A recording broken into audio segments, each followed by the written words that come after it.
I'm going to read an excerpt from Think Again by Adam Grant, Chapter 2, The Armchair Quarterback and the Imposter, Finding the Sweet Spot of Confidence. Ignorance more frequently begets confidence than does knowledge. Charles Darwin.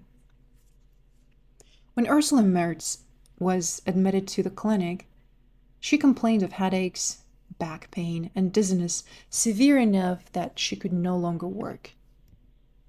Over the following month, her condition deteriorated. She struggled to locate the glass of water she put next to her bed. She couldn't find the door to her room.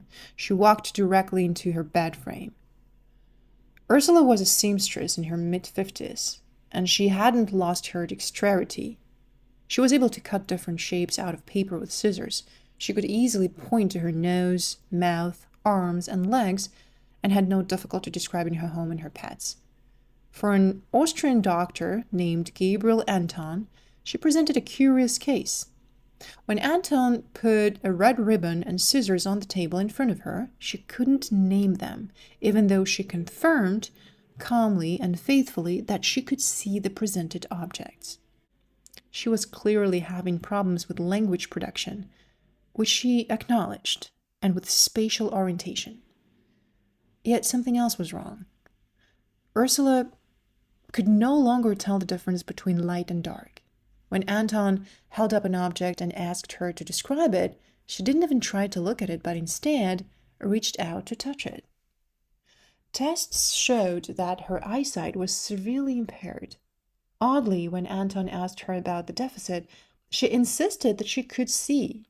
Eventually, when she lost her vision altogether, she remained completely unaware of it. It was now extremely astonishing, Anton wrote, that the patient did not notice her massive and later complete loss of her ability to see. She was mentally blind to her blindness. It was the late 1800s, and Ursula wasn't alone. A decade earlier, a neuropathologist in Zurich had reported a case of a man who suffered an accident that left him blind but was unaware of it despite being intellectually unimpaired. Although he didn't blink when a fist was placed in front of his face and couldn't see the food on his plate, he thought he was in a dark, humid hole or cellar. Half a century later, a pair of doctors reported 6 cases of people who had gone blind but claimed otherwise. One of the most striking features in the behavior of our patients was their inability to learn from their experiences. The doctors wrote, as they were not aware of their blindness when they walked about, they bumped into the furniture and walls, but did not change their behavior. When confronted with their blindness in a rather pointed fashion, they would either deny any visual difficulty or remark, "It is so dark in the room, why don't they turn the light on? I forgot my glasses." Or, "My vision is not too good, but I can see all right." The patients would not accept any demonstration or assurance which would prove their blindness.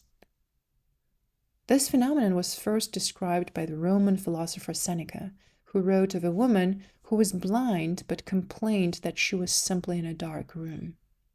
It is now accepted in the medical literature as Anton's syndrome, a deficit of self-awareness in which a person is oblivious to a physical disability, but otherwise doing fairly well cognitively. It is known to be caused by damage to the occipital lobe of the brain. Yet I've come to believe that even when our brains are functioning normally, we're all vulnerable to a version of Anton's syndrome. We all have blind spots in our knowledge and opinions. The bad news is that they can leave us blind to our blindness, which gives us false confidence in our judgment and prevents us from rethinking. The good news is that with the right kind of confidence, we can learn to see ourselves more clearly and update our views. In driver's training, we were taught to identify our visual blind spots and eliminate them with the help of mirrors and sensors. In life, since our minds don't come equipped with those tools, we need to learn to recognize our cognitive blind spots and revise our thinking accordingly.